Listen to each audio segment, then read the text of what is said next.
Hello, my name is Taj Johnson, and throughout this interview I'm going to be interviewing different people from my church to find out their views on how youth are affected by the Seventh-day Adventist Church. There's lots of speculation what the church actually does for youth in our local area. Do they bring people in? Do they look after, do they cater to their needs? So the first question is, question number one, how are youth affected by the Seventh-day Adventist churches?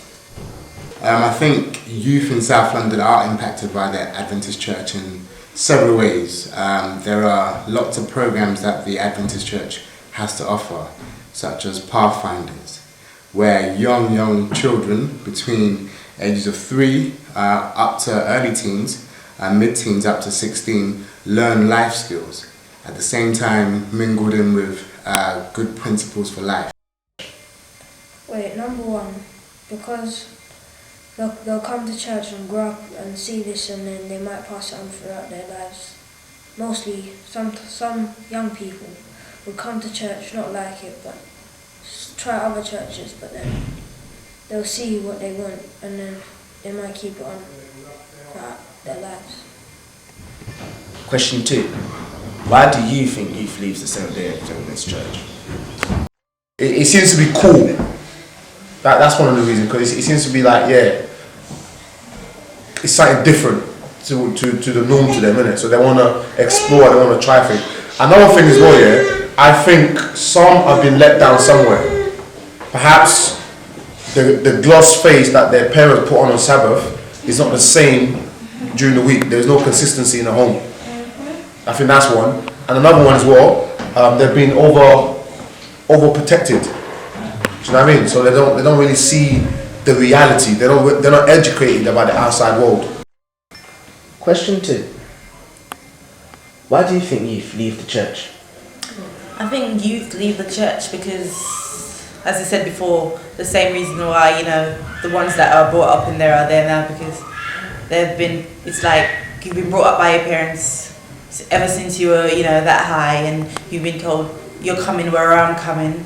So, once they turn 16 or 18 and they can do whatever they want to do, they're like, most parents are allow their child to be a bit free by then, or, they can go out and do whatever. So, like, on Saturdays or whatever, I'm going to do what I'm going to do with my friends. And they've got a lot of peer pressures around them, so they'll go off wherever they're going to go off on Saturday, watch TV, do whatever they want, because they're adults now. Question 3. What do you think is stopping youth from coming into the Seventh-day Adventist Church? I think it's their kind of preconceived ideas of what they think church is. I think generally in Christendom, people outside secular society, they look upon people and they look upon the laws and they look upon the restrictions as opposed to the love. And I think we as Christians have a responsibility to not just portray the laws, but explain the love factor and the fact that, come as you are is the full emphasis of the gospel. And Christ doesn't expect us to be perfect before we come in, per se. So I think that's what it is. Some people might be ashamed, scared, embarrassed to come to church and say, I'm a Christian. People think that that's a bad thing, but not really. But still, when other people do come to church, and other people, they ask you what religion are you, you don't really have an answer, some people, because you're actually embarrassed to be a Christian or something like that. And question 4. What do you think should be done about this? In terms of connecting with the youth, I think we need to engage with young people. So that means that speak to them. And when we speak to young people, be willing to hear what they have to say. By all means, older people and adults are there to guide and to apply wisdom. But we should really speak to young people and engage with them, and on their level and more or less on their terms and at their pace.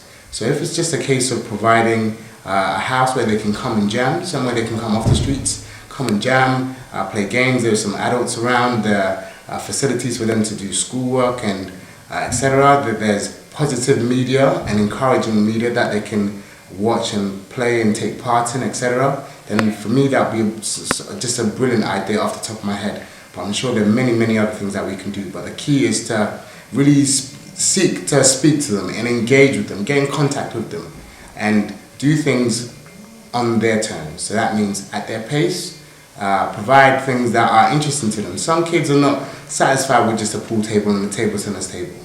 So we need to really kind of engage with them and give them patience. I think as young Adventist kids, we need to get out of the bubble.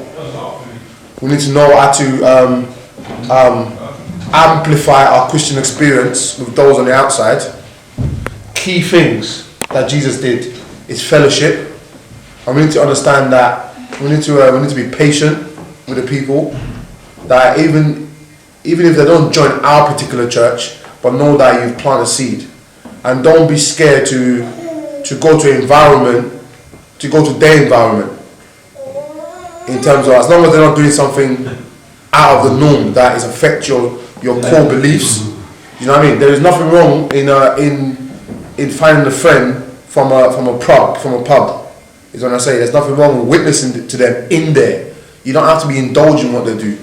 So the key thing for me is fellowship, man. It's getting to know people, bringing all your tools, all your necessary skills. It doesn't necessarily have to be Bible study.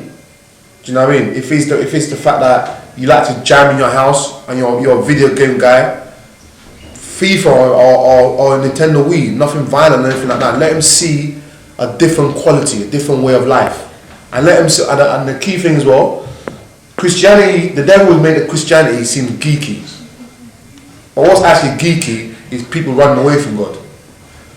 Do you know what I mean? So somehow, and I really believe that God created a generation of people who can demonstrate Christianity in a fun, loving, and at the same time serious way. You know what I'm saying? And I think that's the key. The key thing is spending time with people. Yeah, you might spending time with people, mix it with scripture. So there's a time for play, there's a time for Bible study, and give them an opportunity to come to your church and see what the people are about, because there's some great people there. That's right.